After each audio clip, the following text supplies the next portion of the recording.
السلام علیکم ناظرین آج کی ایپیسوڈ کا عنوان ہے لاش گم ہو گئی۔ کپتان نے حبشی مولر کو بہانے سے باہر بھیج دیا۔ مولر کے باہر جاتے ہی کپتان نے اندر سے کیبن کی کنڈی چڑھائی اور اپنی جیب سے رومال نکال لیا اور بے تابی سے کھولا۔ رومال کھولتے ہی اسے ناگ کی لاش نظر آئی۔ کپتان تو یہ سمجھ رہا تھا کہ رومال سے کوئی قیمتی شے برآمد ہوگی، مگر اس کے سامنے ایک کٹا ہوا سانپ پڑا تھا۔ کپتان کو بڑا غصہ آیا۔ اس نے ناگ کی لاش کو دوبارہ رومال میں باندھ دیا اور سوچنے لگا کہ آخر عنبر نے اس مردہ سانپ کو اتنی حفاظت سے کیوں رکھا ہوا تھا۔ پھر اس کے ذہن میں خیال آیا کہ شاید عنبر اس سانپ سے کوئی خاص جادو تیار کرنا چاہتا ہے۔ کپتان نے فیصلہ کیا کہ سانپ کو سمندر میں پھینک دینا چاہیے۔ رومال جیب میں ڈال کر وہ کیبن سے نکلا اور عرشے پر آ گیا۔ چاندنی رات میں دور تک جھلملاتا پانی بڑا خوبصورت معلوم ہوتا تھا۔ بادبانی جہاز پوری رفتار سے سمندر کا سینہ چیرتا آگے بڑھ رہا تھا۔ مسافروں کی خاصی تعداد عرشے پر جمع تھی۔ کپتان اس طرف بڑھ گیا جدھر رسیوں کے ڈھیر اور ترپالیں پڑی تھیں۔ اس نے جیب سے رومال نکالا اور سمندر کی طرف اچھال دیا۔ چھپاک ہلکی سی آواز پیدا ہوئی اور رومال میں بندھی ناگ کی لاش سمندر میں ڈوبتی چلی گئی۔ کپتان کچھ دیر کھڑا سمندر کی طرف تکتا رہا، پھر واپس اپنے کیبن کی طرف چل دیا۔ ادھر ماریا واپس آئی تو دیکھا کہ عنبر بے سدھ پڑا ہے اور اس کے سینے میں ایک خنجر دستے تک پیوست ہے۔ ماریا گھبرا گئی۔ یہ تو وہ جانتی تھی کہ عنبر کو موت نہیں آ سکتی، مگر عنبر کو اس طرح بے ہوش پڑا دیکھ کر وہ پریشان ہو گئی تھی۔ اس نے عنبر کے سینے سے خنجر نکالا اور اسے جھنجھوڑ کر ہوش میں لائی۔ عنبر نے ہوش میں آتے ہی حیرانگی سے ادھر ادھر دیکھا اور بولا، ماریا کیا تم ہو؟ ماریا بولی، ہاں میں ہی ہوں، مگر تمہیں کیا ہو گیا تھا؟ تمہارے سینے میں یہ ایک خنجر پیوست تھا، مگر تم بے سود بے خبر پڑے تھے۔ یہ کہہ کر ماریا نے خنجر عنبر کے سامنے پھینک دیا۔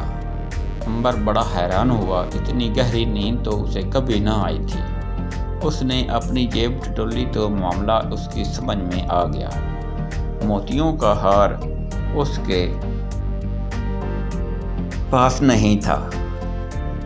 عنبر نے ناک سکوڑ کر زور سے سانس لی اور بولا، معلوم ہوتا ہے کسی چور نے کمرے میں بے ہوشی کی گیس پھیلا کر مجھے بے خبر کر دیا اور مال لے اڑا۔